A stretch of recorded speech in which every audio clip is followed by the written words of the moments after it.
Первая игровая неделя мужской волейбольной лиги наций прошла свой экватор, а это значит, что сегодня на обзоре вас ждет четвертый игровой день, где я расскажу вам про 6 прекрасных противостояний, что прошли 9 июня в Нагое и Оттаве.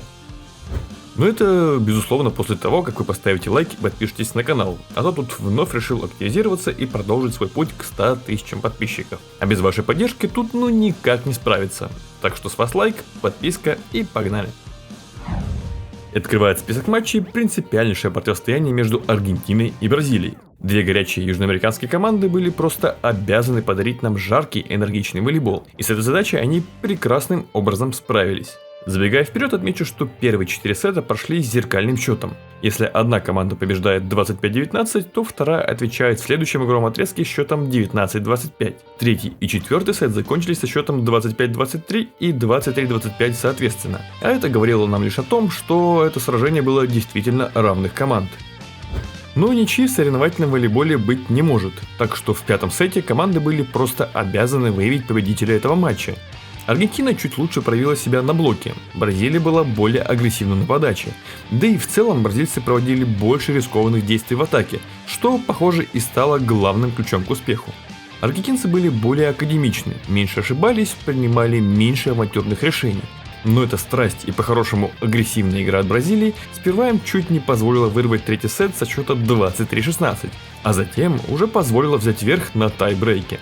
И в особенности хотелось бы отметить Лукарелли, который реализовал массу тяжелейших атак и позволил своей команде отпраздновать победу в этом шикарном матче. Из позитивных моментов для Аргентины Бруно Лема набрал 20 очков и стал самым результативным игроком встречи. Вся остальная статистика будет сейчас находиться на ваших экранах. Китай и Франция. Поединок, который был вторым в расписании матчей. Китай проводит уже третью игру за 4 игровых дня, так что это явно дало преимущество более свежим французам. Франция в любом составе демонстрирует прекрасное чтение атакующих стратегий оппонента, так что даже свежим китайцам было бы тут крайне непросто.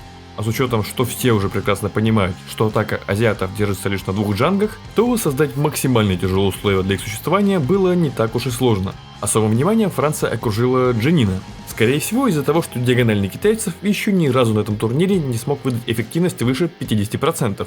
Так что уставший доигровщик сборной Китая на фоне такой плотной опеки был попросту незаметен в этой встрече. Чуть большее количество свободы позволило китайскому капитану показать достаточно приличные цифры в атаке и даже помочь выиграть своей команде один сет. Но для итоговой победы даже над резервным составом Франции этого оказалось недостаточно. Во многом благодаря более сбалансированному ростеру действующих олимпийских чемпионов. Хотя далеко не каждый участник этого состава может похвастаться олимпийской медалью. Самым результативным игроком матча стал Тимоти Карле. Доигровщику покорилась отметка в 18 набранных очков. Результат матча и остальная статистика по традиции находятся перед вами.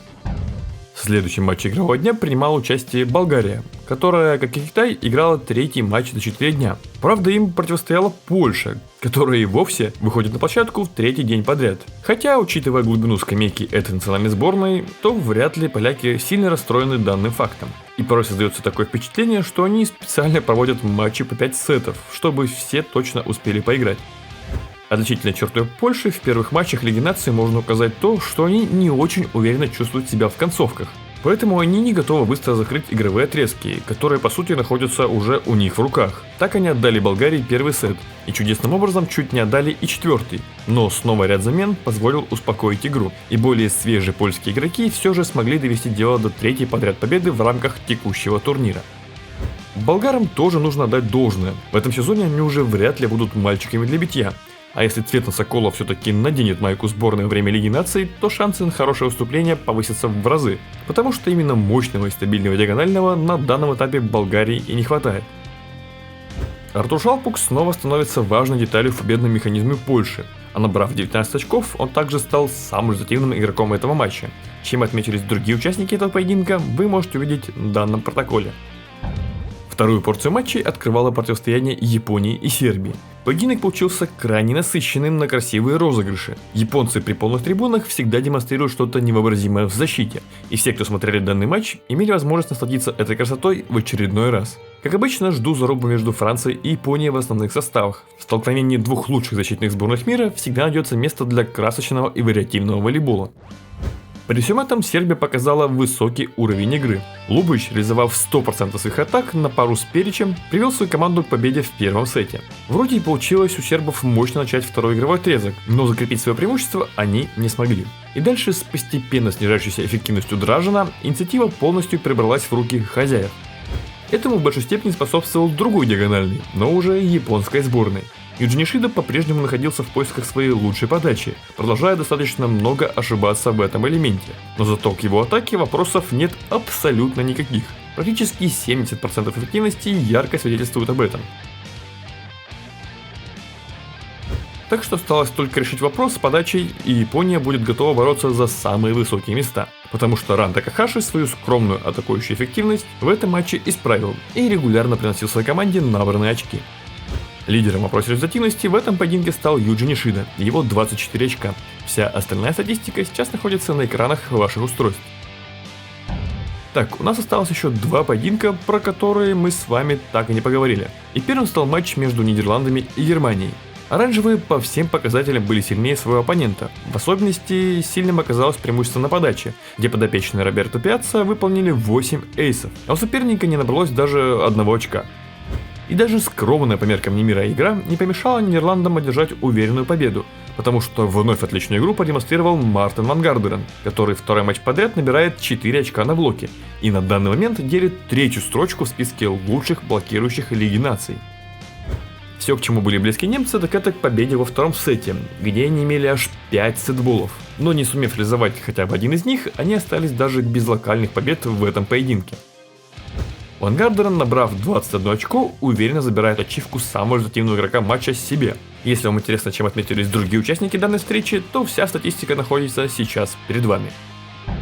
Помимо Германии оставались лишь 3 команды, которые еще не побеждали в текущем розыгрыше Лиги Наций. Это Иран, Куба и Италия. И лишь только Италия и Германия вообще не имели набранных очков до третьего игрового дня. Итальянцы даже одного сета за все это время выиграть не смогли. И в этом матче действующие чемпионы мира явно были настроены эту оплошность исправить. Задачу с первым выигранным игровым отрезком они решили достаточно быстро, потому что кубинцы, а в особенности Эррера, пытались просто проломить игровое покрытие в Оттаве.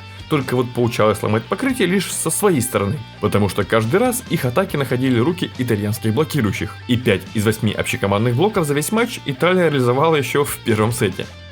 Да и не буду томить, задачу первой победы на турнире итальянцам также удалось реализовать. Единственной проблемой для европейской команды стал третий игровой отрезок, где Боттало пытался на агрессивный и силовой волейбол кубинцев отвечать в том же стиле, в связи с чем доигровщик несколько раз угодил в блок соперника.